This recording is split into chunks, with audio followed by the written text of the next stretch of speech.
Right. But also, this is the end of the old, which of course Donald Trump took on. That was the first thing that he did. The very first thing that he did in 2015 was take on the old Republican Party. He has completely reshaped the Republican Party. The Republican Party is no longer doesn't stand for a lot of the things that he has made it a far more middle class, working class, a far more practical party, I think probably a far more durable party, and he's figured out how to win with that. And you can't help but think that with this victory, in 4 years from now, he's going to have the mantle that he can hand to the next Republican. So I don't know how Republicans ever go back to the old party that they were. Truly extraordinary, and it is all by the force of one guy, one man who had the fortitude, the strength, the vision, the refusal to accept anything. All of the experts counting him out, and he kept on fighting, Charlie, and fighting and fighting. Charlie, it would have been one thing for him to come back from a single defeat, to be elected again. But when you think about it, he came back from a series of them. I mean, his party lost in the midterm. In his term, 2018. They lost in 2018. They lost the presidential election in 2020, and they had a major disappointment in 2022, which one might have thought after all that the party wouldn't turn to him again, and yet in the face Martha enumerated the indictments, all the other troubles that he had. For him to come back from that is really quite striking. And think about how toxic he was after, say, January 6th. Yeah. And then you're looking at races now in states where Donald Trump very well may Republicans, and he's overperforming in a lot of places fellow Republicans. It really does. I think there are parallels to 1980, Mark Penn. When you look at Jimmy Carter, we had hostages in Iran. We have right now very high inflation and a malaise in many ways in the country that I think these people who have been called a lot of names have had enough of. What is your impression of what this means? This means a lot to a lot of people. I think the working class are looking for a renewal of American jobs. I think people are looking for a border that is sane and an immigration system that works. I think a lot of people over East are looking for Iran to pull back in the face of a president whom they fear. And, look, I think it's going to be incumbent on the Democratic Party to understand that the people have spoken and to dissemble and dismantle this lawfare up here, which is going to raise a whole series of questions that are going to have to be answered now. But they cannot say that they are better than Donald Trump and recreate a system that does not recognize that he won and the people have spoken, and he is going to be the 47th president. We haven't talked about foreign policy a lot, but imagine the Saudis, making a normalization deal with Israel in the face of a new president here. Imagine I'm going there tomorrow night. Imagine a Ukraine deal that Donald Trump talks about. Kevin O'Leary, what is the market going to do? You're going to love this. What's happened here is the system self-corrected. When you try and break the American model, it fixes itself. And I think within the Democratic Party, Donald Trump saved them tonight, too, because they're going to have to take a spatula to these policies and bring it back to the center over the next 4 years and, in a way, reset. And we talked about this earlier, but he saved the entire model of the S&P 500, because taxing 20% higher was a really bad idea, and it self-corrected. Capital, and this is why I'm getting on a plane tomorrow night. I intentionally didn't leave till tomorrow night so I could go to Geneva, go to Abu Dhabi, go to Riyadh, and say it's 21% corporate taxes, 100% not going to change.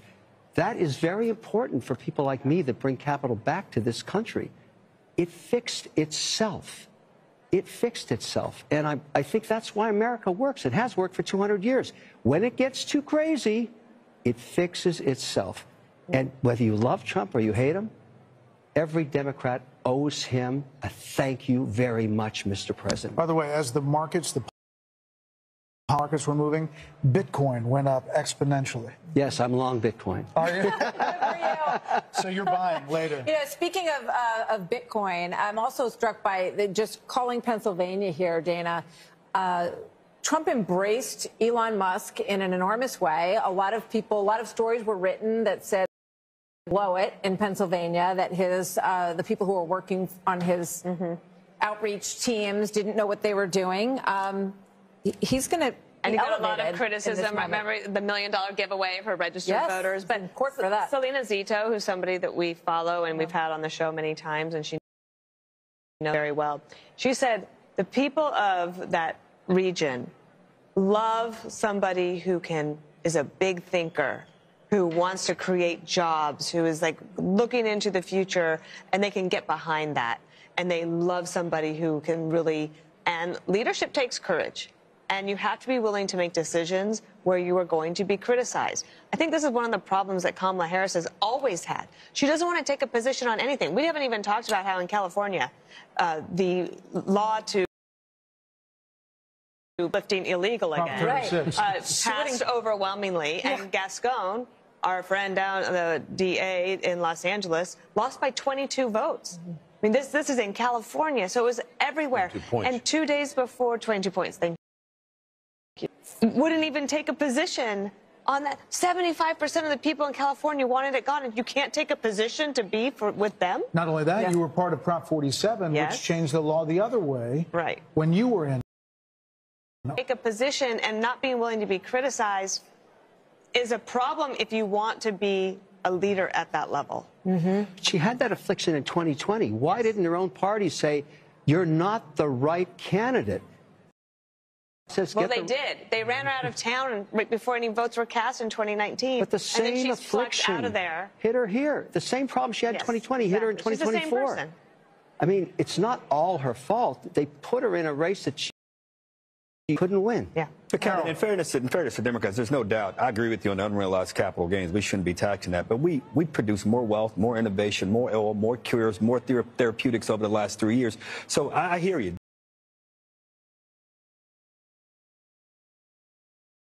For the kind of some things she proposed that I'm with you on, but we need to be clear, we're a great country, and we're going to continue to be great. And I trust and hope and believe that President Your party will be great again. I want the and you can thank Donald Trump for that. But he inherited an economy also.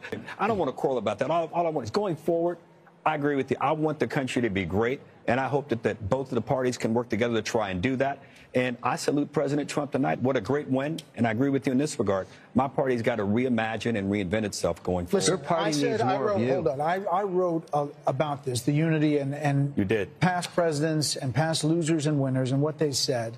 This is a big speech, Britt, for former President Trump. As he gets ready to deliver this in front of a crowd, he's obviously taken the slings and arrows and everything that's been said, the fascism, all of the things we've talked about tonight. But this moment is actually a moment to reach out. It's an opportunity if he chooses to do that, but it's also 1:30 in the morning. So you got to wonder how many people are alive to hear. Oh, they're there. And he's definitely there. A lot of people are still up. The question is how much of the national TV audience is. I bet they're still in. You know, I think back at the moment in Iowa, at the beginning of this process, Brett, when we were in a town hall with him, bless you, Brett, and he, you know, we asked him about all of this revenge stuff and that he was going to want retribution, and this is what everyone heard. And there were times when he had language that was that matched that, but he's to be his revenge, and that he wanted a successful America. And I would imagine that we're going to hear something along those lines tonight, but we'll see. Brett, you wrote in your piece, you quoted one of those great old Republican presidents, H.W. Bush, who said that a campaign is a disagreement and an election is a decision, and decisions clear the way for harmony and peace.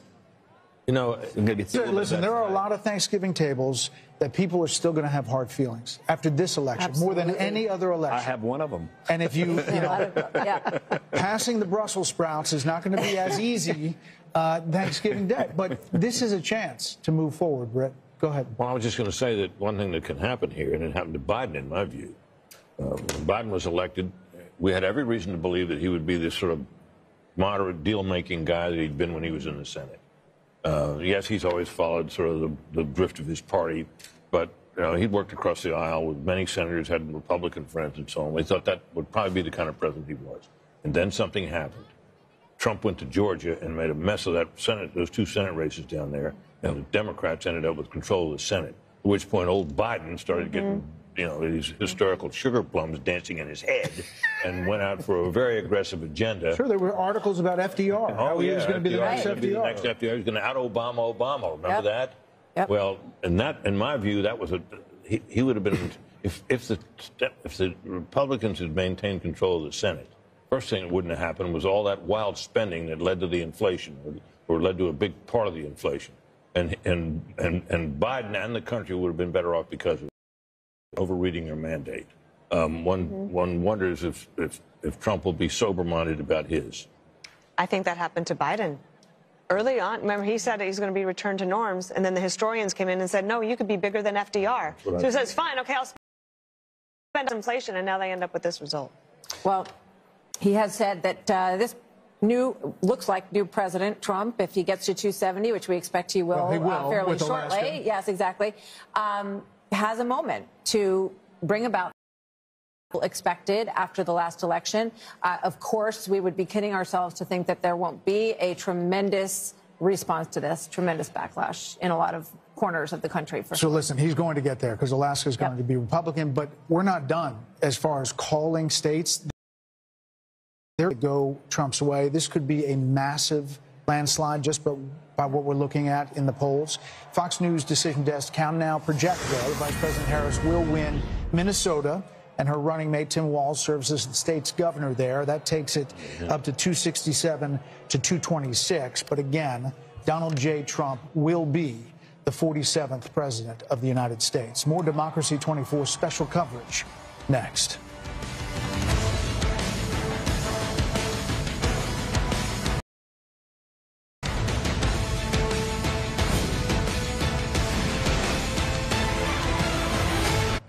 If you have generalized myasthenia gravis, picture what life could look like with Vyvgart Hytrulo, a substance about 30 to 90 seconds.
And they are about to explode at in West Palm Beach. You see thousands of people waiting, and we are about to hear from the next president of the United States. He will be 45 and 47. And we're waiting for him to join the room. We'll take you there, obviously. Grady Trimble is in Michigan. Let's get a quick update just outside of Detroit. Hi, Grady. Hey, Martha. Yeah, people were getting a little bit tired here, but then the call for Pennsylvania was like a jolt of electricity through this room at the Michigan GOP watch party, and the crowd started chanting USA. They started Trump, Trump, as it now appears he will be the 47th president of the United States. Now, in addition to Trump and the call for him in Pennsylvania, they're also excited about the possibility be the state that tips him over that magic 270 number. We're also following a very close Senate race here in Michigan, and they're feeling very confident about that as well. Republican candidate Mike Rogers cruised to victory with the help of former President Trump. Democratic candidate Alyssa Slotkin, she went out to her crowd at her watch party at around 12:30 tonight and told them to go home and go to sleep, where here they extended this ballroom venue all through the night if they It looks like the crowd is fired up as they await former President Trump taking the stage. Okay, Grady, thank you. It is really important to point out how big the coattails could be tonight. Think about Bernie Moreno in Ohio, was thought dead in the water against Sherrod Brown. He wins. We have right now at this hour, as Grady mentioned, Mike Rogers in Michigan is up. Looks like he is getting closer. We haven't made a call there yet. Havdi in Wisconsin leading right now. Sam Brown in Nevada is closing in on Jackie Rosen. Wow. We're talking about historic numbers here. If all of these, you're talking about a Senate that could be 54-46, 55-45. That wasn't in the cards. That wasn't on anybody's bingo card when you came into election night. But these candidates, really strong races, and they have all closed in a very strong way. And in fact, many of them were sort of pulling into, +5, +6 in just over the last 3 weeks. So it's a fascinating part of this story. Hopefully we'll be able to call some more of those soon. Former House Speaker Kevin McCarthy says with these coattails, you could see the House going Republican as well, and that would be a part of this story as well. Let's go back out to Trace Gallagher on the West Coast with his panel. Hey, Trace. Brett, thank you. Martha, thank you as well. We've got our panel, Steve Hilton, Jody Armour, Kayla McGee-White, and Jono Caldwell. You're talking to your panel, Brett and Martha, and we were talking to ours, and Kayla McGee-White was struck by the whole concept that, again, Trump was undercounted. This is the third consecutive polling miss in a presidential cycle for Donald Trump. And we really need to be asking ourselves, why do they keep getting it wrong? And at this point, it is a choice. Back in 2016, you could argue that you were You cannot say that anymore. This was predictable from the very start. And I think the reason they keep getting it wrong is because they still don't understand the average Trump voter. They cannot wrap their heads around why so many people. And it's because for a long time, actually for the past decade or so, Democrats in power didn't think they needed to. And even worse, they didn't want to. They didn't want to have to stoop down to understand the concerns over immigration, over the economy. And guess what? The American people sent a message tonight that you better start paying attention, and you better start paying attention soon. We heard a lot of words, demographic. I don't know how many times we heard it, Steve Hilton, but Gianna, you talk about black voters, black male voters especially. We heard it again and again tonight, and you think it's worth talking about. I think this is a historic night. Black men voted for Trump will be counted as those who helped save America from further decline. I mean, Kamala Harris has tried her best to create these accents like, you better thank a union member, all of these things that she's done to try to appeal. And going on Oprah Winfrey's talk show or whatever that was to say, oh, I'll pull out my gun and shoot someone that tries to come into my house. I mean, this has become nonsensical to the point that I don't know if we're looking at Medea runs for president or not. I mean, this is outstanding what has happened from the black male perspective, and I hope the Republican Party takes note. Yeah. Talk about young males and younger voters. Jody Armour, you're a law professor at the University of Southern California. You know what young people are geared into. Are you surprised when you see these voter analysis numbers that young voters came out heavy for Donald Trump? Yeah, well, young voters can sniff out a fraud. They can sniff out somebody who's chameleon-like. She changes her position according to the prevailing winds. They didn't like that. Many across the country, young students said, for me, so is mass atrocities, is collective punishment, is what I see going on in the Middle East, and I see us as complicit in. And so they, were saying, I'm not just that enthusiastic. Yeah. And I'm not going to get out. I got 15 seconds for you, Steve. I just think when I Trace, it is just a massive victory. Oh, we got to common jump back. sense. Sorry, guys, back to you. We got Trump coming out. Trace, thank you. The Fox News decision desk can now officially project that Donald Trump become the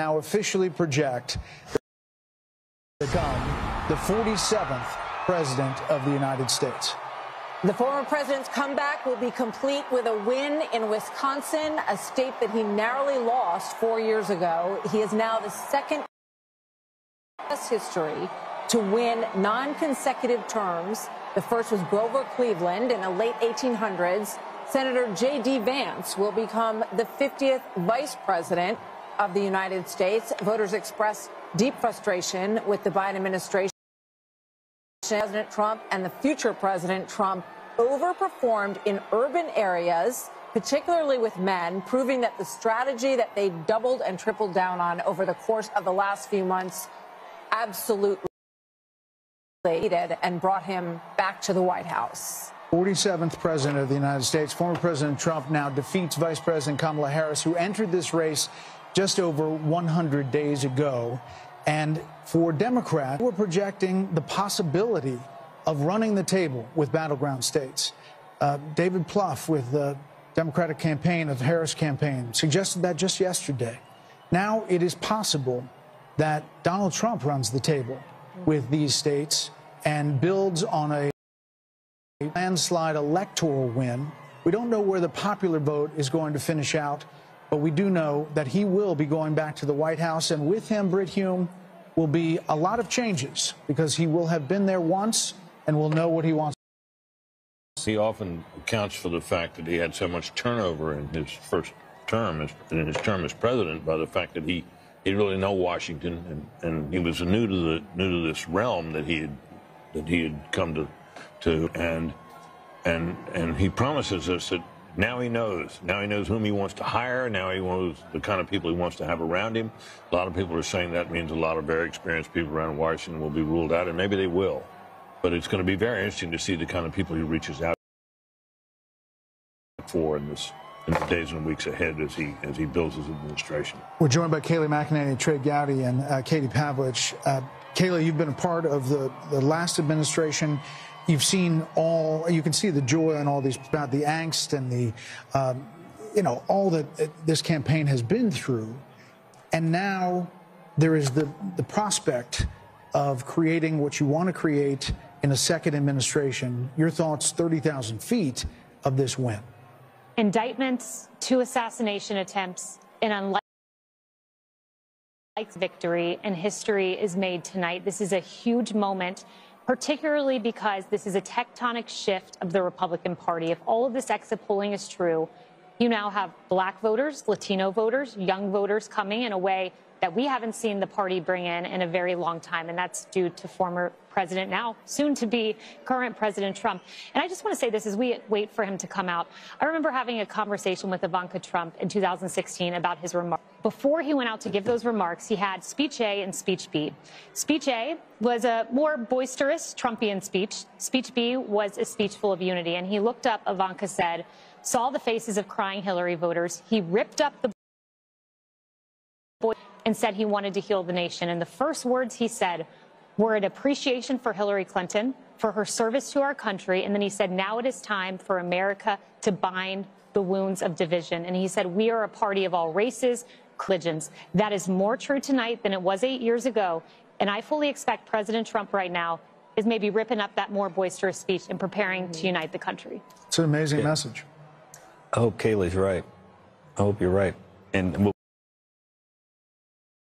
Greg Gowdy said something on your show the other day about how one of the things that you hope also is they're a little more prepared this time. They've got a great transition team, and they're going to need it. And I hope that there are a lot of people who want to go in and be helpful. Trey? Yeah, I think his transition team has done a wonderful job vetting potential candidates. And to Kayleigh's point, liberated Donald Trump. He's never going to be on the ballot again. This is his last term. I think, Harold, he will surprise his detractors. I think he will be not anything like what his detractors have described him as liberated. If I'm wrong, you can hold me to that. I hope you're right. I think he will. A liberated Donald Trump is going to shock his detractor. He has said that the assassination attempts had an impact. We saw him in many ways return to the very rough and tumble style that we've seen in Donald Trump towards the end of this. But now he will take the stage tonight as the next president of the United States, and he will not be able to run again. Yeah. And I think that is another liberate potentially for President Trump. Katie. We'll never underestimate the power of unfinished business. This is a president who has caught lightning in a bottle twice, and the second time around, he now has a MAGA mandate. He will have a Senate that he can use to push through his cabinet appointees, who can work with, who could potentially replace a number of justices on the Supreme Court. He could build a wall. He could build a wall. He has a working group in Washington, D.C. We'll see what happens with the House, but he also has been working very hard on his transition, get the right people around him. He's learned about the first time in the White House. So this is a mandate tonight for him. And I think you should get a lot of credit for doing the work on the ground, going to these states to pull these Senate candidates across the line with him. Britt, what do you think? There's going to be a lot of time to digest all of this. We're focused now on what the incoming president is going to say. What do you think the analysis is going to be on the Democratic Party and what went wrong there? Well, I think it's going to be, agonizing. I think it's going to take a little while for consensus to form about what the party needs to do next, or what it did wrong this time. It'll be grudging at first. One can certainly imagine that, if the party were smart and political voices were heeded, that there'd be some major changes in their agenda and their approach in this. And you think of the issue sets that they tried to run on against this man that failed. They need to reconsider all of that. And I think it'll take a while. Now, our colleague and friend Mark Halperin, who's been very astute this particular cycle, he thinks there's going to be the streets and people are going to be hysterical. I hope not, but it could happen. Dana?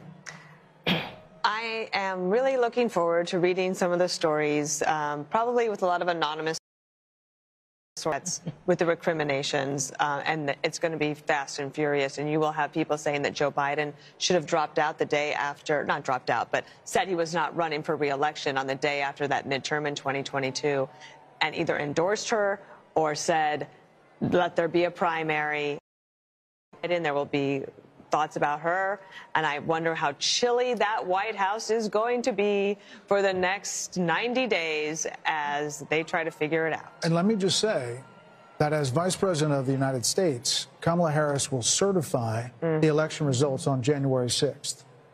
A lot of irony in that moment.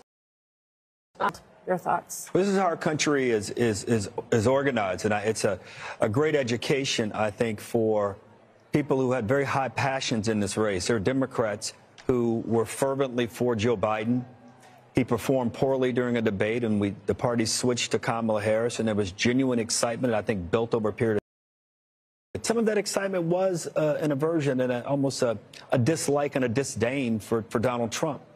But I hope it's a moment that we can all grow from, because if we don't, way, Democrats won't progress, and I don't think you can fly and soar as a great country unless you have both wings working together. And President Trump tonight, I'm going to be interested in that tone, Kayla. I was reminded of what you said as you shared it. I remembered that story, and I hope and pray for the country tonight that President Trump, who has every right to be joyful, every right to celebrate, will give a speech with that tone tonight that do all of the things that he campaigned on in this campaign. What does this mean for the never-Trumpers, the Republicans, and the Lincoln Project people, and Bill Kristol, and people like that who seem to abandon everything they'd ever previously believed in order to oppose Donald Trump? We'll get to the never-Trumpers soon enough, and the hundreds of millions of dollars wasted on them. Look, Donald Trump won this on policy and personality. I don't want to be remiss here. He is talking about energy independence, manufacturing, an economy where everybody is working, no new foreign wars, getting out of the entanglements we currently have, respecting and resourcing law enforcement, border patrol, military. And by the way, friends, we don't get personality. What did we hear during the Republican primaries? I want Donald Trump's policies without his personalities. Good luck with that. You don't get this strength and this resolve and this toughness. You don't get those policies without that. But I want to say that Huma Abedin placed the call 2:30 a.m. on November 9th, 2016. And on the other line was Secretary Clinton to concede the race to Donald Trump on my phone. I handed it to him, and I said to make sure Hillary actually concedes. She did. And President Trump was gracious to them, too. Yep. They came to the luncheon at the Capitol after the inauguration. The Obamas and the Clintons were there. I was there to see it myself. And then changed. The Washington Post said, let's impeach him at noon, 2 minutes after he's inaugurated. Melania wrote about this in her book. So, Harold, I hear you. I hope everybody can unify. But I got to tell you, my friend, I think it starts with your party and not mine. Fair enough. They got to get. They had this guy in a cat. I get it. They have him. They had him in a courtroom. They have him impeached. They have him, and whether people think that was justified or not, now is a good time to respect the will of the people. Forget about us. The will of the people. I agree with you. I'm just saying, be a gracious winner and let's move the country forward. I agree, and I know you will. I heard a gracious winner today when I talked to him. I really did. He's known for a while. He's going to. I wrote a piece on FoxNews.com October 11th saying he's going to have a narrow landslide. I think he's felt that for a while, but he wanted to go and earn it. And I even think the people around him have to be gracious too. I think he will. I don't know him as well as you, but I hope the people around him can be gracious as well. That's a different question. We can always. Once more, I just want to say how much money was spent on this election. $15.9 billion with a bill. Wow. B, if you spend $1,000 a day for 2,740 years, that would be $1 billion. It was 16 times that. What is every race, the presidency, the whole deal? $16 billion.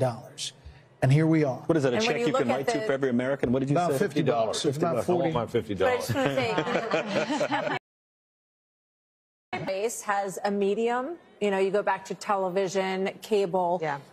This was, in some ways, a podcast experience of a campaign. And those are free to go on podcasts. And you wonder how it really needed to be spent when there's a lot of ways to reach people. But I think it's really interesting and something we'll be talking about a lot in terms of the reach of these endorsements. You know what I was struck by? The Rogan final and Musk and the rest of them. The final ads where they were excellent. They talked to making America great again, but then ending with the assassination attempt and that fist in the air, the iconic image, and the fight. Absolutely. Warrior president. And it worked. Yep. Right. Yeah, toughest son of a gun. And that was the last note we see in that ad. And I think, I think for whatever you think of the guy, you got to admire that. Yep. I mean, the adversity that he's faced, everything we've seen in other presidencies and other political, gone through all kinds of trouble, are pale in comparison to what he's been put through. No, maybe it's time for his enemies to stop it. Not only that, but the energy that he has is truly amazing. He's the Energizer Bunny. Let's check in with Aisha Hosni, speaking of the Energizer Bunny, at Trump headquarters in West Palm. All night long. I'm sure it's really getting fever pitch now. A big night, Brett and Martha, a long campaign for the former president, for all of us, the press corps that have been following him around now for more than a year. The crowd would absolutely when Fox News called it here, and people were hugging each other, they were high-fiving each other, that people were on FaceTiming. I think they were just couldn't believe it that this happened tonight, and they didn't have to wait days and days and days. We are now awaiting the former president to take the podium. He is here in the building, as is his running mate, now Vice President-elect J.D. Vance. They're backstage. We were told they were going to come out as soon as the election was called, and so now we're just waiting. We asked for a 2-minute warning. I don't know if we're going to get one, but hopefully we will see him soon. And so I just want to add a little bit of perspective, just as a Capitol Hill reporter that's been covering the former president. When I came to Congress 3 years ago, talked privately with many powerful Republicans who did not want to see the former president back in Washington, and then to see the legal battles that he went through and Republicans having to stand up for him. And then he went through the primary process, as Kellyanne Conway just said, state by state, and then came back to Washington in the spring and went to the RNC and claimed the nomination. This is the greatest comeback that I've ever witnessed personally myself. And so I look forward to seeing what he says to the Congress supporters. Back to you. Aisha, thank you. The Harris team is now texting to say Vice President Harris will speak tomorrow, and that will be her response to the election results. That's all we have from the Harris team, which is really strange. I mean, from a PR perspective, Dan? No, I also just think it's a shame, because I remember when John Kerry did this to George W. Bush in 2004, and you work so hard and appointed, but you should concede and let your opponent have their election night, and let everybody that's there at Trump, at Mar-a-Lago, where are they? They're in Palm Beach. They're in West Palm, at the convention center. At the convention center, like, let them have their moment without anyone. Like, I remember Andy Card had to come in and say, well, yes, we know we won, but we have to wait until John Kerry concedes, and then we all had to traipse back in the next morning and wait, and you don't get paid. And that's not to say there's not going to be a phone call. There could be a phone call tonight, but she's not going to speak publicly. If there's a phone call, they have to make it public. And then nobody needs to hear from her. So if I were her, I would do it tonight. I mean, they have that whole setup in front of Get it over with. It's all for people. Everybody was there, and it does feel like you want to just collect the moment and do it the way that people used to. They were holding out hope. They were holding out hope that the blue wall could somehow come together, but it's going to be a red wall. 90 minutes, we're told to go to bed. Yeah, I got that text. 90 minutes before all of this, Jen O'Malley Dillon, the Harris campaign person, said everyone can go to bed and come back tomorrow. So she didn't even address her own supporters. We want her to call President Trump. She didn't talk to the people who were assembled there for her. It just seems very ungracious. By the way, it ended up being a very bad split screen. You probably couldn't see it in here, but they're filing out, and he's expanding his folks, and they're all excited for him. Look, I think that Kamala Harris was a sign of the times, but I think that Trump's a metaphor for the country. Because we don't surrender, fight, fight, fight, we get back up. I just think I think that's what it is. The other thing I just want to say, maybe it's as a Catholic, maybe it's just as a Trump supporter, maybe it's just as a flawed human being. We all get second chances in this life. Rarely do we get a second chance as big as this one. And I have got to believe the man that I know and that came to work with a certain alacrity and energy to get things done very quickly. What he can do through executive order, what he could do with the Congress, bringing in the governors. Nobody gets a second chance this big in their lives and just puts it on the shelf like it's a trophy or a gold star. He's going to use that as a platform for good. Bad policies, and I think do even better. You know, these celebrities, these athletes, he's got job creators and innovators. He's got Elon Musk and Dana. He's got people who make stuff, who people say, wow, there's an American success story, and he's going to bring them aboard. So Vice President Harris has now encountered what is known as the Van Buren. It's the failure of the vice president to get to the presidency. Only two have done it, and that is Martin Van Buren in 1836 and George H.W. Bush in 1988. You know, the question is what the Republican Party looks like now. And, Kayleigh, it's a multiracial party to your best, and maybe it's the future. I mean, it's Elon Musk. It is Joe Rogan and podcast. It is... You know, there's an opportunity here on both parties to realign and change. conversations that go on to that end. Who is the next standard bearer for President Trump? Is it J.D. Vance? Is he the one who picks up the torch after a 4-year legacy-defining term with the success that Kellyanne's describing? Is it J.D. Vance that picks it up? There's going to be a conversation about ground game. I mean, Kamala Harris saying they were knocking 1,000 doors a minute, and I have no reason to doubt that. It was an extraordinary ground game, but do ground games matter as much as podcasts, as much as real, authentic, viral moments like President Trump on the garbage truck or McDonald's, these viral moments that really captured the attention of the nation? And what does the Republican Party look like going forward? It's a broad coalition. It's an exciting coalition. And I think if President Trump manifests that working man, no tax on tips, no, limit on credit card interest rate, that's a working man's economic agenda. And if he makes that happen in 4 years, this party may look like this for quite some time. I'm struck when you're talking about the authenticity, because when I think about him with the French fries at McDonald's and standing up with blood on his face, fight, fight, fight. You can't fabricate. No, consultant can create those moments, Trey. Those are organic and they are authentic. And I think that fell really far short on in terms of the authenticity measure. Yeah, if you had told me that a billionaire from New York would be able to connect with middle America, I would have questioned that. The gentleman from Tennessee, autopsies are painful, especially when the patient's still alive. I wonder what the Democrat Party is going to go through in the next weeks and months, because this was a loss that I don't think anyone saw coming, not to this magnitude. What does the autopsy look like if you're a Democrat? It's painful, but you have to have one.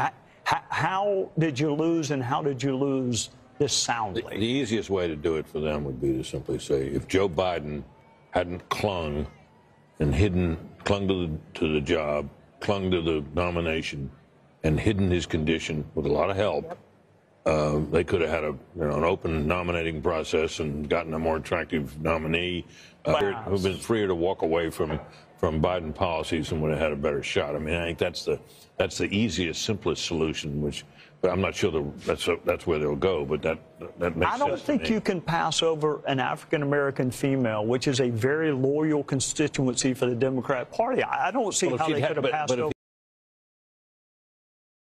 Office and she'd run, she would have been put through a different process and would have had competition, and the whole thing would have been different. Against her. But I mean, Harold, you have a Democratic Party that's pretty old. I mean, you have Nancy Pelosi and Chuck Schumer and Joe Biden.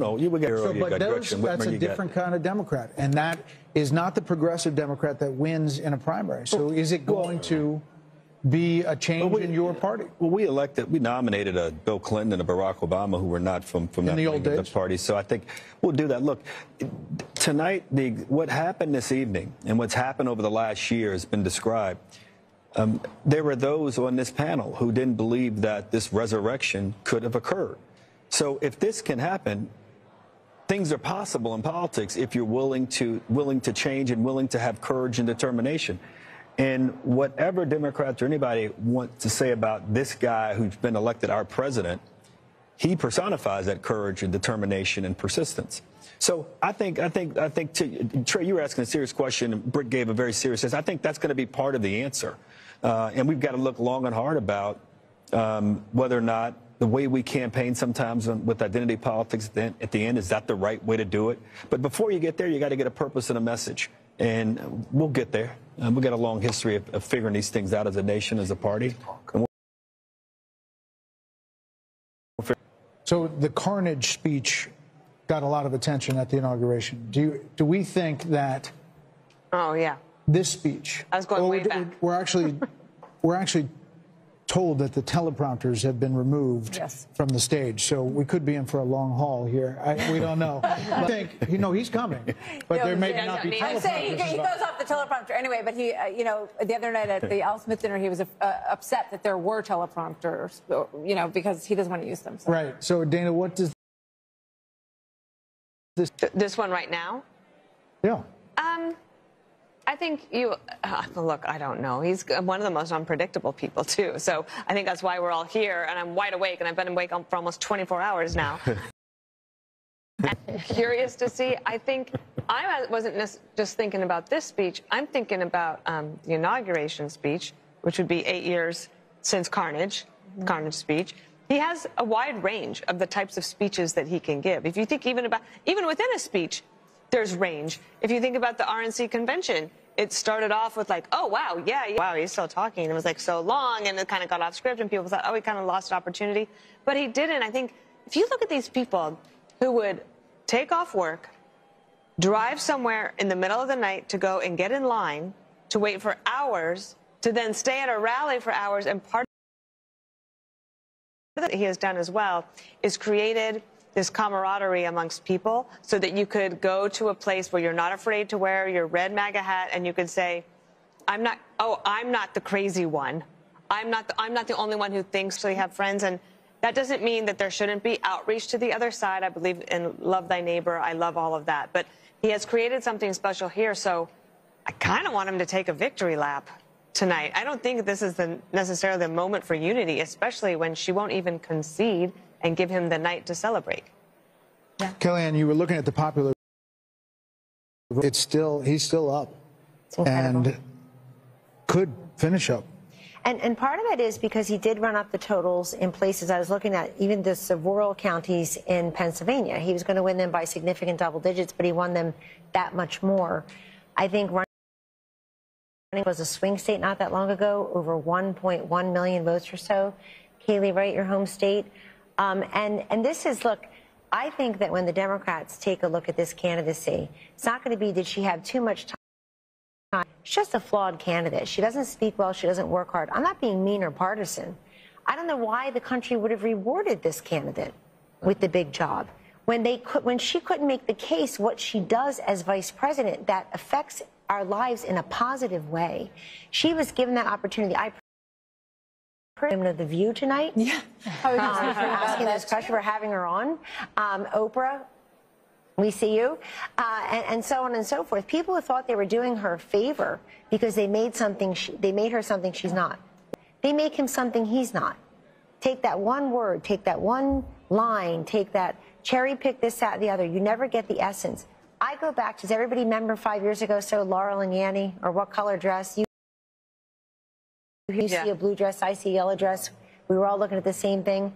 That's the way Donald Trump is in this country. There are people who look exactly the same person, and they see two different vistas. I think it's time that we try to see one. Who said it earlier, I'm a little worried about the reaction of the Democrats and the Kamala people here. I'm very worried. I think that there are a lot of unhinged people across the political spectrum, and we gave very little quarter to how many anti-Kamala voters are out there. I don't want to hear the words racism and sexism. It's eyesight and hearing. We were listening, watching her. And I'm very worried that we've not talked a lot about how violent people may be and angry because she lost. Right. I'm afraid of that. Right. I mean, I can just imagine thinking about The View, and a week or so ago, they were saying, you know, what is wrong with someone who would vote for him? And Joe Scarborough saying, you know, we weren't raised like this. Who raised these people? So I can only imagine what tomorrow is going to look like. Yeah. You know, I will say when we talk about The View, you know, what comes to mind is we mentioned the carnage speech that President Trump gave at his inauguration. In my mind, speech that Biden gave, and he mentioned unity a half dozen times. But when you think about what we got over 4 years, there was the garbage comment that didn't come in isolation. There were all kinds of comments. Neanderthal was one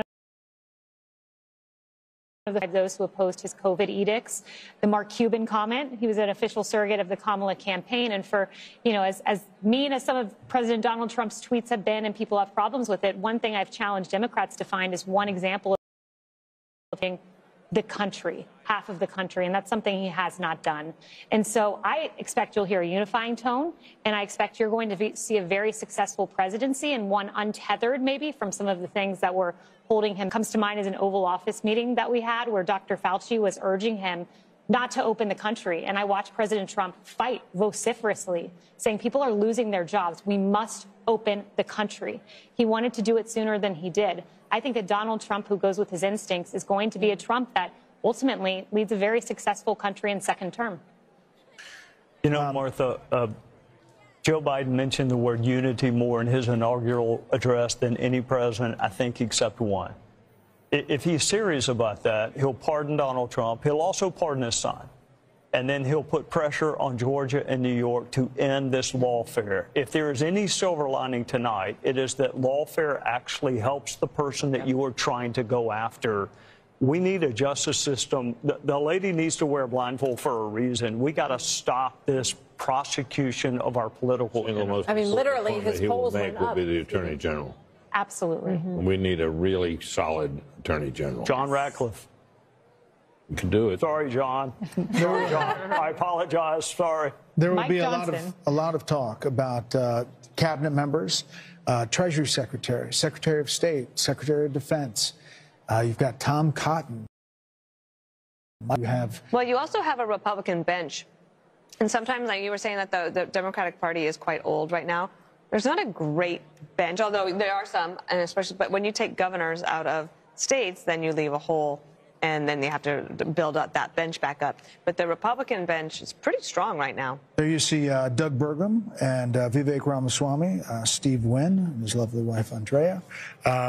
So people are there. Former president. Britt would like to know where he is. He's watching us.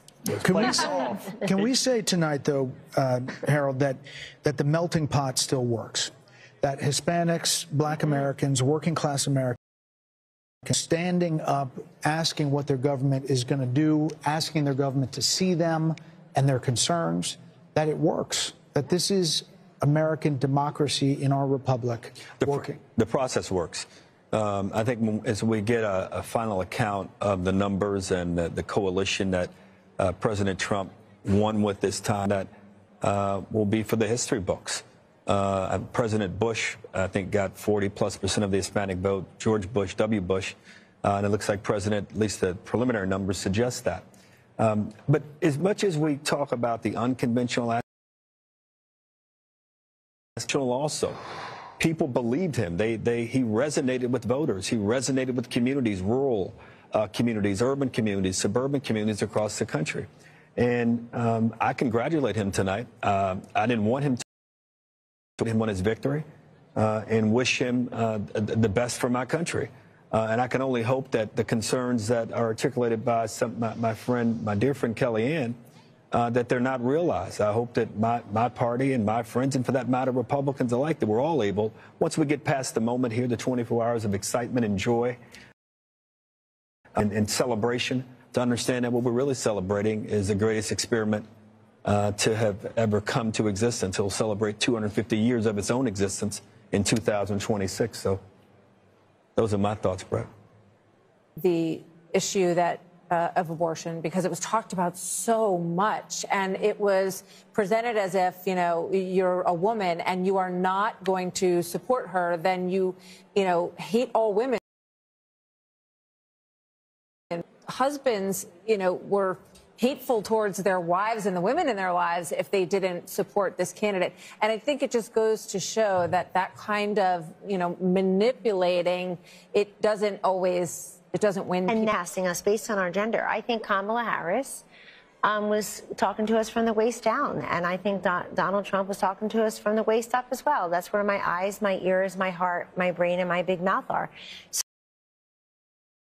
So I got to talk to the woman in full. It's as if she doesn't know anything about the economy, or she doesn't care about what's going on in Ukraine or Israel or with Iran, or can't do the math on her grocery bill. It's an insult. Of course people care, but we care about many things. Just as we are not monolithic in life, we're not monolithic. But, you know, Martha, something else happened. They put these ballot initiatives on to try to gin up turnout for the Democrat. And they did that, and it kind of backfired. Look at this popular vote, and it backfired. The other thing is, if you've got 10 abortion ballot initiatives, you can vote your conscience on abortion, and you can vote separately or similarly for president. Not a proxy for your position on abortion. By the way, somebody sent me the statistics. Over $500 million spent on ads about abortion. $500 million in this country out of the $16 billion Brett is talking about. 30 pro-lifers. The rest was the pro-choicers. I mean, it's just insane amount of money. So we've spent a lot of time talking about markets tonight and with the betting markets. Trey, at this point, it's at about 66% that Republicans hold on to the House as they're ticking down the possibilities, and they look at these coattails with not only the popular vote, but what could be and is shaping up to be an electoral college landslide. Should he control the White House, the Senate, like he did at the beginning of 2016, the possibilities open to a lot of things. Yeah, I was there in 2016, and we had everything but an agenda. That mistake will not be made this time. He will deal with the border. He will deal with tax.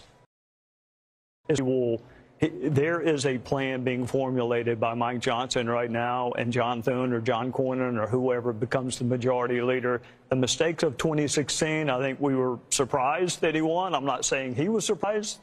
The other thing I would remind you, Brett, when he won in 2016, do you recall what he said about Hillary Clinton? She's been through enough. There was a lot of pressure to prosecute her. He said she's been through enough. I wish my dad say the same thing about him and say enough is enough. Drop the cases in New York and Georgia. Biden shouldn't wait on Donald Trump to end these federal cases. They should be ended by Joe Biden. If you really want unity, then quit using lawfare to divide the country. Quit using the system to try to win political races. We are still following these Senate races, and as we wait for the former president, by the way, there's Nigel Farage there talking in the crowd there.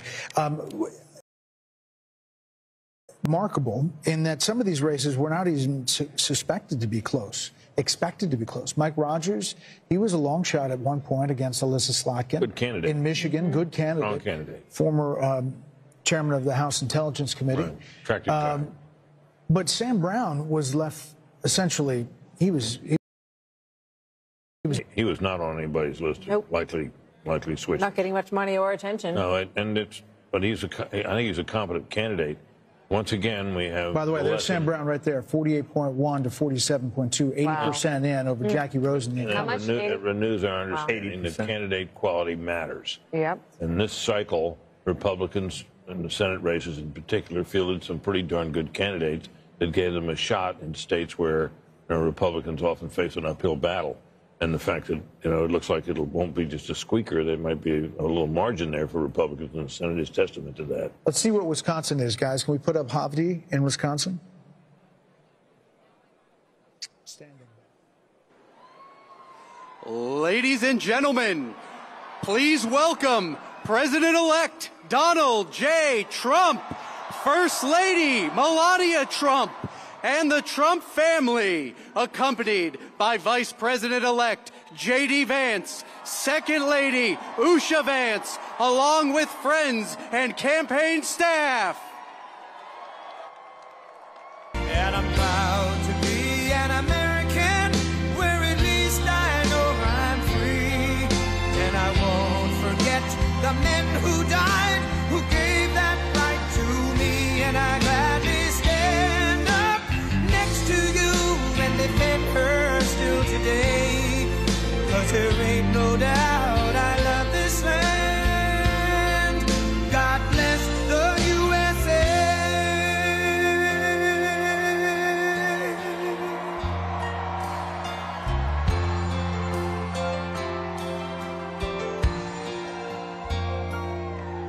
From the lakes of Minnesota to the hills of Tennessee, across the plains of Texas, from sea to shining sea, from Detroit down to Houston and New York to LA, where there's pride in every American heart, and it's time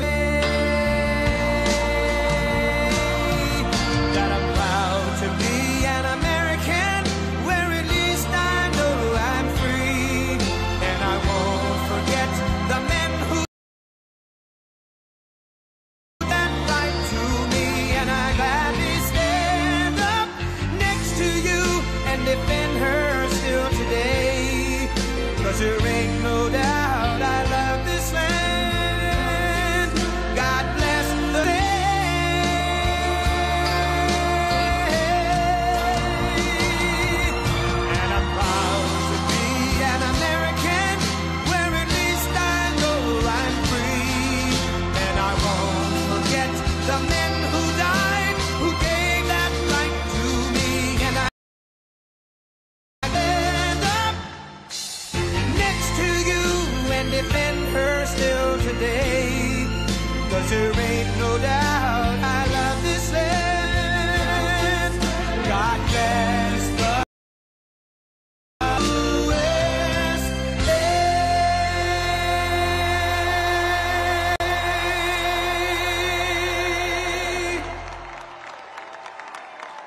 Thank you very much. Wow.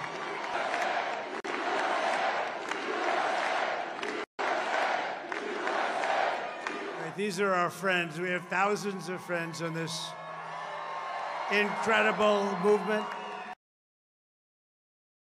Movement like nobody's ever seen before. And frankly, this was, I believe, the greatest political of all time. There's never been anything like this in this country, and maybe beyond. And now it's going to reach a new level of importance because we're going to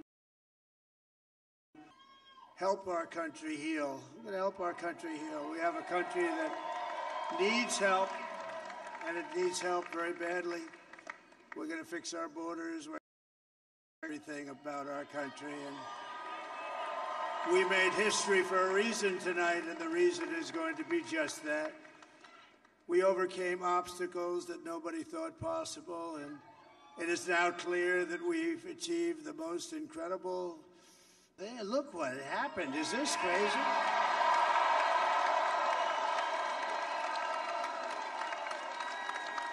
But it's a political victory that our country has never seen. I want to thank the American people for the extraordinary honor of being elected your 47th president and your 45th president. And every citizen, I will fight for your family and your future. Every single day I will be fighting for you, and with every breath in my body, I will not rest until we have delivered the strong, safe, and prosperous America that our children that you deserve. This will truly be the golden age of America. That's what we have to have. This is a magnificent victory for the American people that will allow us to make again.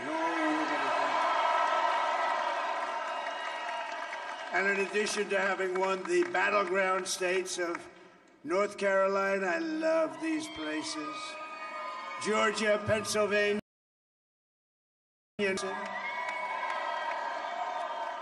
we are now winning in Michigan, Arizona, Nevada, and Alaska, which would result in us carrying at least 315.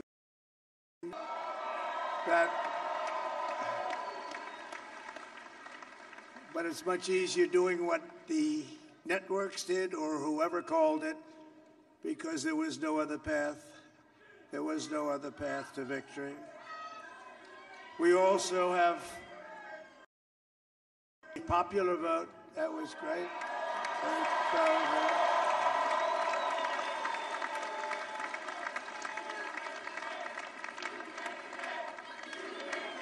Thank you.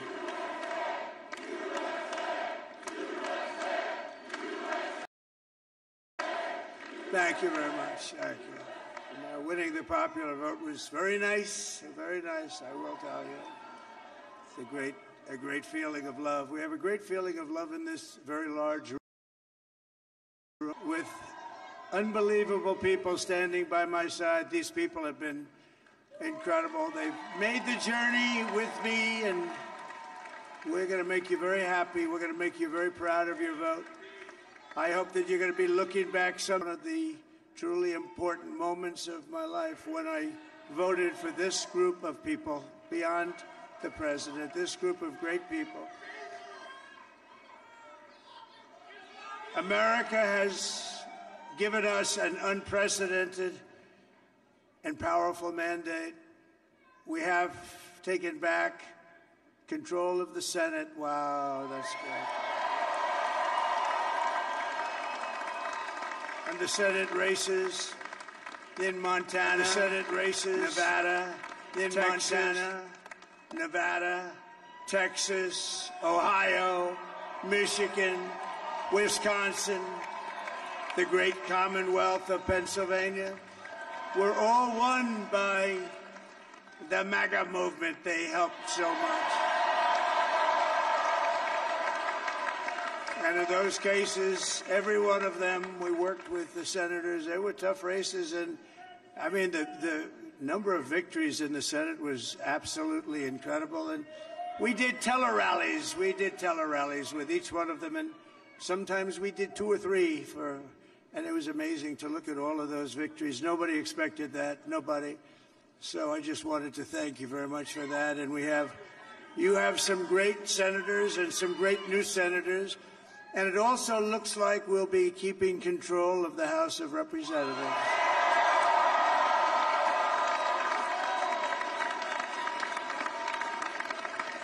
And I want to thank Mike Johnson. I think he's doing a terrific job. Terrific job. I want to also thank my beautiful wife, Melania, First Lady.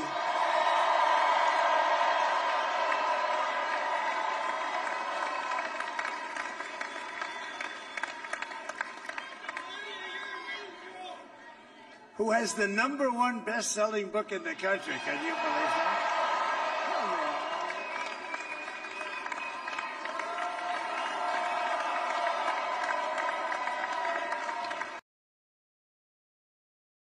Oh, no, she's done a great job, works very hard to help people.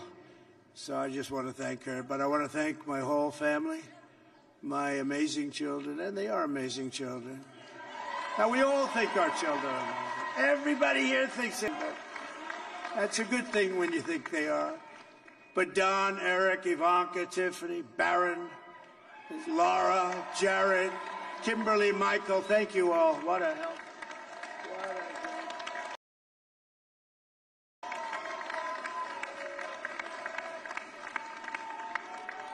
My father-in-law, Victor, is tremendous, and we miss very much Melania's mother, Amalia. We miss Amalia, don't we? She would be very happy right now, standing on this stage. She'd be so proud. She was a great woman, that one. Beautiful inside and out. She was a great woman. I want to be the first to congratulate our great, now I can say, Vice President-elect of the United States, J.B.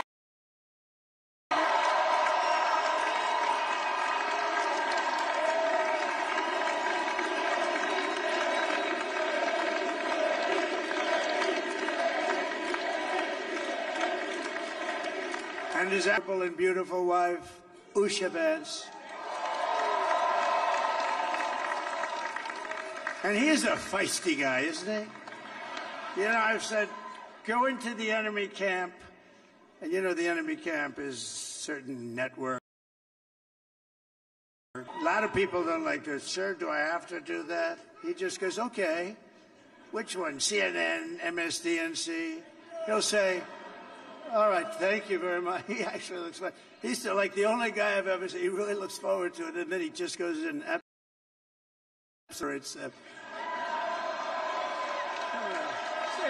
say a couple of words.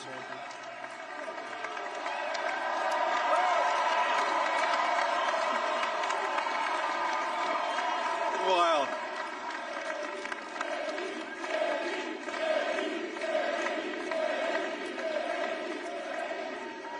Well, Mr. President, I appreciate you allowing me to join you on this incredible journey. I thank you for the trust that you placed in me. And I think that we just witnessed the greatest political comeback in the history of the United States of America.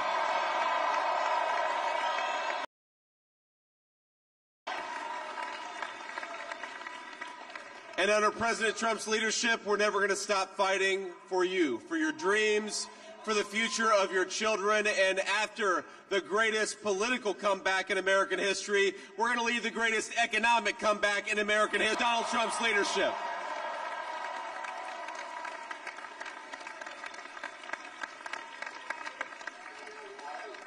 Thank you very much. He's turned out to be a good choice. I took a little heat at the beginning. He was, I knew the brain was a good one, about as good as it gets. And we love the family, and we're going to have a great 4 years, and we're going to turn our country around, make it something very special. Lost that little that little thing called special, we have to make it so. We're going to make this so great. It's the greatest country and potentially the greatest country in the world by far. And right now, we're going to just work very hard. We're going to make it the best it's ever been. We can do that. If we had to wait longer, I don't know. It was going bad, and it was going bad fast. We're going to have to seal up those borders, and we're going to have to let people come into our country. We want people to come back in, but we have to let them come back in, but they have to come in legally. They have to come in legally. Let me also express my tremendous appreciation for Susie and Chris. The job you did. Susie, come, Susie, come here. Come here, Susie. Come here, Chris. Susie likes to stay sort of in the back, let me tell you. The Ice Maiden. We call her the Ice Maiden. Come here, Chris. Come here, Chris. Susie likes to stay in the background. She's not in the background. Come here, Susie. This was unexpected, but I just want to thank, obviously, President Trump for this journey. It was a great one, and he's a hell of a great 47th president. And this team that we had, the best team, and, of course, even my boss, Susie Wiles, the best. Thank you. Thank you. And look at her. She's shot. I've never seen her be shot before. Susie. They're great. Everybody up here is great. Everybody up here is very special. But the Trump, you say? Oh, let me tell you, we have a new star. A star is born, Elon. Now he is. Now he's an amazing guy. We were sitting together tonight. You know, he spent 2 weeks in different parts of Pennsylvania campaigning. You know, he sent the rocket up 2 weeks ago, and I saw that rocket, and I saw it coming down. I saw it. It was, when it left, it was beautiful, shiny white. When it came down, it didn't look so pretty. It was going 10,000 miles an hour, and it was burning like hell. Into your paint job, he said, we've never made a paint that could withstand that kind of heat. And but I saw it come down and turn around. And it was, you know, it's like 22 stories tall, by the way. It looks a little smaller than that, but it's big. And it came down, and you saw that fire burning. And I'm saying, oh, it must be an Elon. And I tell the story. I told it last night. I had a man on the phone.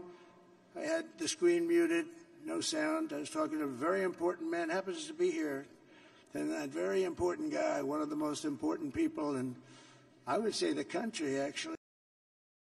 But, you know, I was president, and now it looks like I was going to be maybe president again, so I figured I could ask him to hold. So I asked him to hold. And especially because you're going to be president again, they hold. So I took the phone down, and I'm looking at the screen. I'm seeing this crazy thing that's going around. I said, crash into the gantry. And I said, oh, no. And I said, do me a favor, do you mind holding for a couple of minutes? I want to see this. I thought it was a space-age movie or something. I put the phone down. Bad part, I didn't pick it up for 40. But this spaceship came down, and I saw those engines firing, and it looked like it was over. It was going to smash. And then I saw the fire pour out from the left side, and it put it straight. And it came, and then it wrapped those arms around it, and it held it. And just like you hold your baby at night, your little baby. And it was a beautiful thing to see. And I called Elon. I said, Elon, was that you? He said, yes, it was. That. Can Russia do it? No. Can China do it? No. Can the United States do it other than you? No. Nobody can do that. I said, that's why I love you, Elon. That's great.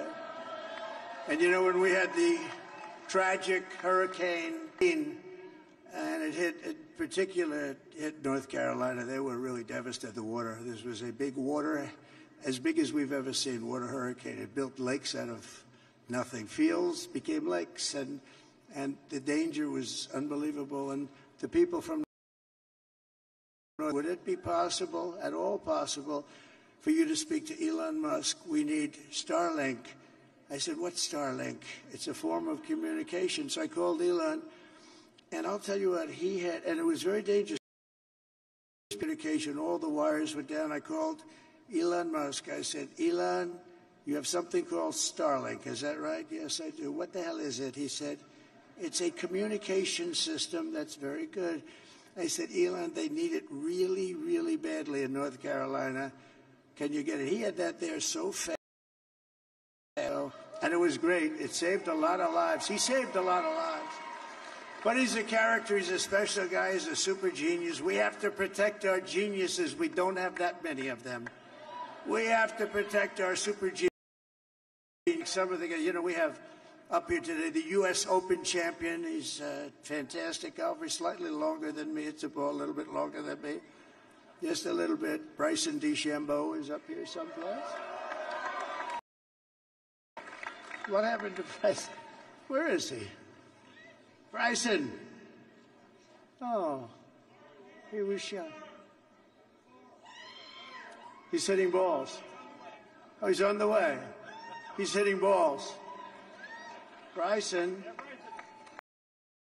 Oh, look at him.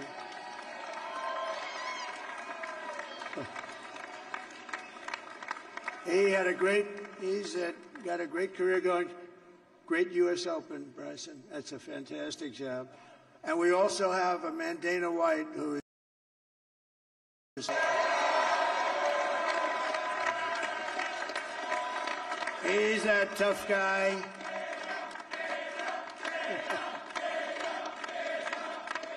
So Dana started UFC, came to me, do you mind if I use your... Nobody wanted to give him a rinse because they said it's a rough sport, a little rough.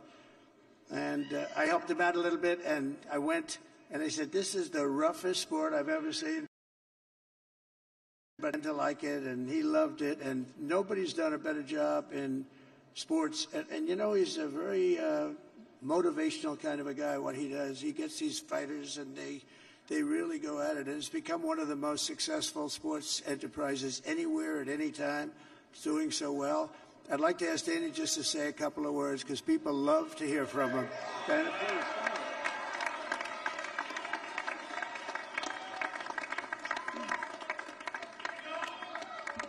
Nobody deserves this more than him, and nobody deserves this more than his family does. This is what happens when the machine comes after you. What you've seen over the last several years, it's like, couldn't stop him. He keeps going forward. He doesn't quit. He's the most resilient, hard-working man I've ever met in my life. His family are incredible people. This is karma, ladies and gentlemen. He deserves this. They deserve it as a family. I want to thank some people real quick. I want to thank the Nelk boys, Aiden Ross, Theo Vaughn, Bussin' with the boys, and last but not least, the mighty and powerful Joe Rogan. And thank you, America. Thank you. Have a good night.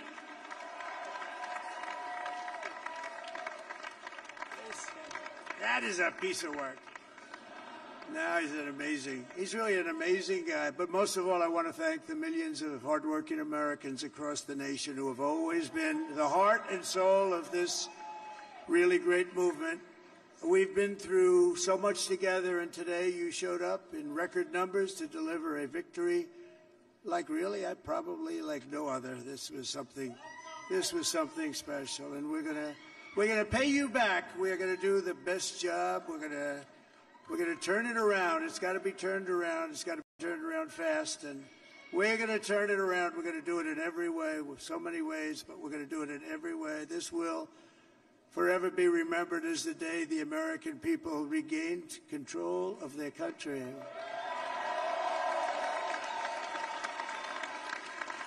So I just want to say that on behalf of this great group of people, these are hard-working people. These are fantastic people, and we can add a few names like Robert F. Kennedy Jr. He came out.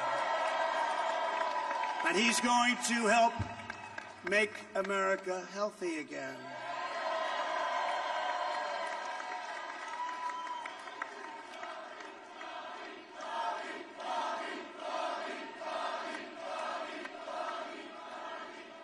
And now he's a great guy, and he really means it. He wants to do some things, and we're going to let him go to it. I just said, but, Bobby, leave the oil to me. We have more liquid gold than any country in the world, more than Saudi Arabia. We have more than Russia.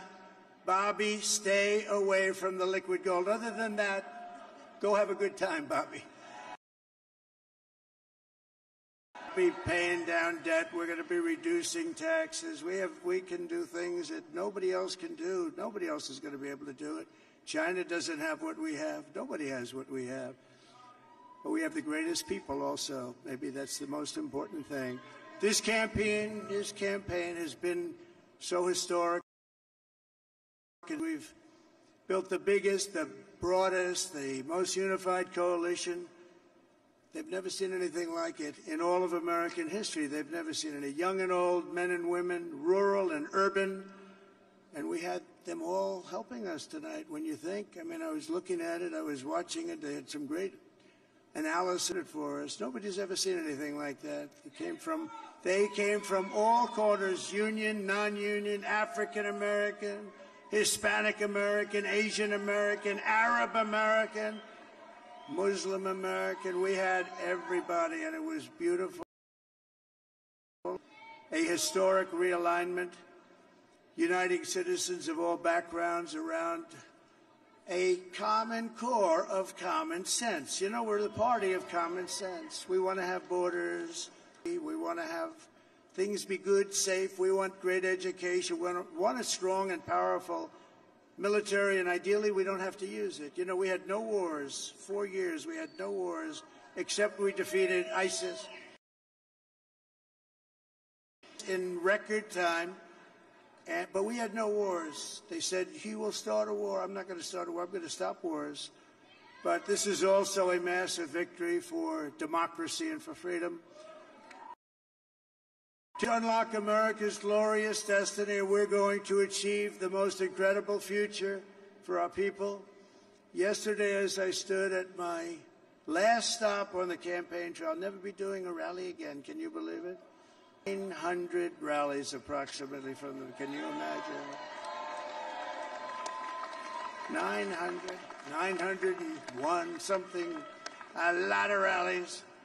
And it was sad. Many people, I said, this is our last rally. But now we're going on to something that's far more important, because the rallies were used for us to be put in this position where we can really help our country. That's what we're going to do. We're going to make our country better than it ever has been. And I said that many people have told me that God spared my life for a reason.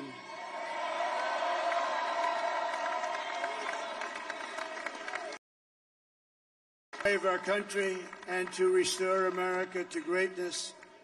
And now we are going to fulfill that mission together. We're going to fulfill that mission. The task before us will not be easy, but I will bring every ounce of energy, spirit, and fight that I have in my soul to the job that you've entrusted.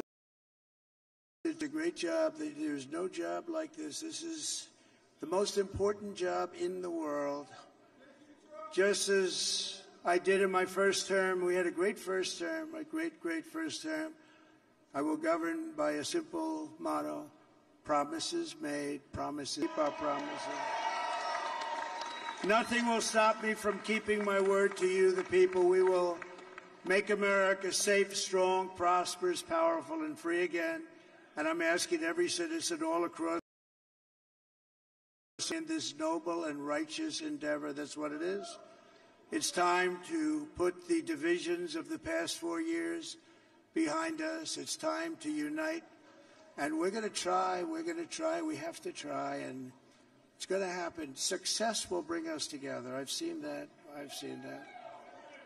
I saw that in the first term. When we became more and more successful, people started coming together. Success is going to together, and we are going to start by all putting America first. We have to put our country first for at least a period of time. We have to fix it.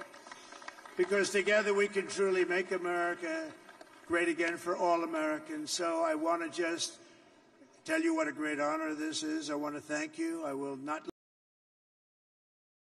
let you will be bigger, better, bolder, richer, safer, and stronger than it has ever been before. God bless you, and God bless America. Thank you very much. Thank you. Thank you very much.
As you just heard, that was former President Donald Trump declaring victory in remarks to his supporters gathered in West Palm Beach, Florida.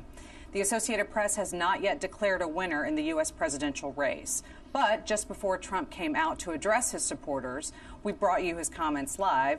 The Associated Press called the battleground state of Pennsylvania for the former president.